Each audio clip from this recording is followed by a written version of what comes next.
Now, a lot of rugby players seem to be adding strings to their bow, but Northampton's James Haskell seems to be assembling his very own orchestra. He's a DJ, he's a fitness expert, and now he's written a healthy cookbook. Ed Jackson managed to find a slot in James' very busy diary, and just a word of warning, if you're having a late fry-up, you might want to put that to one side. When I first met you down at Wasps, you were either training or eating. Yeah. Is that still the case? So I've actually changed a lot of my nutrition. I was eating boiled chicken, brown rice, broccoli, white fish, cold. 3 months of that, I thought it was terrible. With my book, I wanted to kind of really get it out there that eating healthy is actually simple, can be really flavoursome, that you don't have to eat this cardboard-looking, boring food. When I started tracking my food, I thought I had a real good diet, but actually I was massively overeating my fats and I was undereating my protein. And I was like really good at it. So with that understanding about food and what's in what, I've made some better choices. But I think rugby, actually sport in general, has got a long way to go, you know? And do you find that almost that discipline is quite rewarding in itself? Do you take a kick out of that? Yeah, I love it. If you want to be in shape, like I'm talking unbelievable low body fat, feeling, $1 million, very similar to yourself, Yeah. very low body fat, you're going to have to make some sacrifices. You're going to have to make sure that you're going to have to suffer a little bit, because anything in life that's worth achieving is suffering. And otherwise, we'd all be millionaires. We'd all have the bodies we wanted. And then what separates people who get the best results, the ones who commit and work hard. Simple questions. Food heaven? Food heaven for me, I think, is two things: pizza or Japanese fusion is a massive Food one hell? for me. Food hell, mushrooms. But the worst dish I've ever had to date was in Japan. I went to a restaurant where they served cod sperm. It tasted as imagined. You're now Hass the DJ, Hass the nutritionist, Hass the author. Yeah. So the Such a the amount of rugby mystery. player could go away, but Yeah. all the other things just pick up.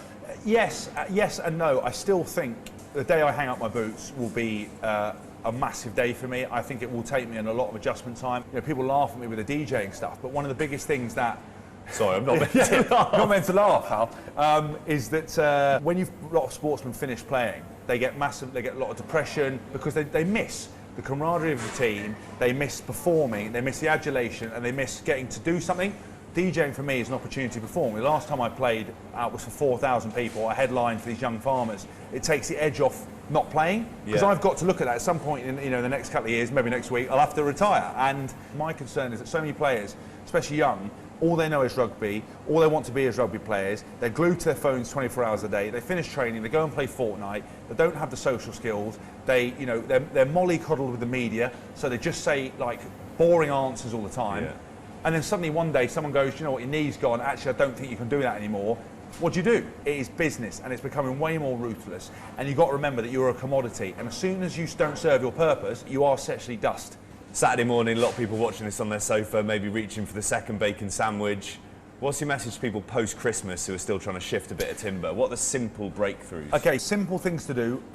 Start tracking what you're eating. Give yourself 5 days of tracking religiously what you do. And then understand that if you want to shift that timber, you're going to cut 500 calories off that or 250 calories off that amount. Give it 2 weeks, go again. Look at doing easy training. Do not put your shoes on and start trying to go for a run.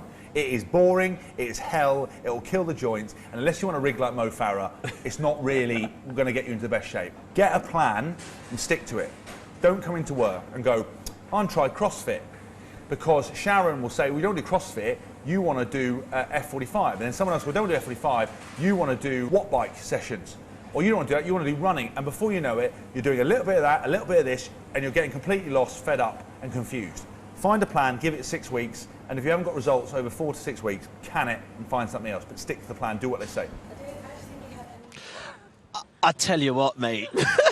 I don't have a plan, and post-Christmas, I'm definitely going to need a plan right now. Della, let's talk about nutrition, because look, I'm sure things have changed a lot since you started playing to what they are now. Last night we were sort of speaking about how many of these young players now have got their nutrition in check, especially now they're taking on the field.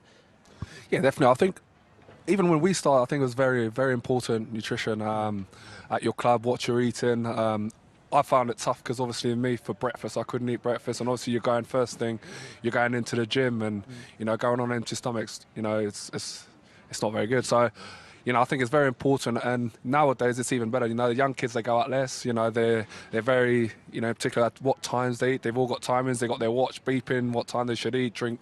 You know, they've got their waters, and you know, and I think it's very important, and it shows now. You know, they're in the gym, they're a lot stronger. Obviously, on the field, they're a lot quicker. I don't know if it's because of my age. You're getting slower. I'm getting slower. You're getting slower, mate. Yeah, so it's obviously working for them.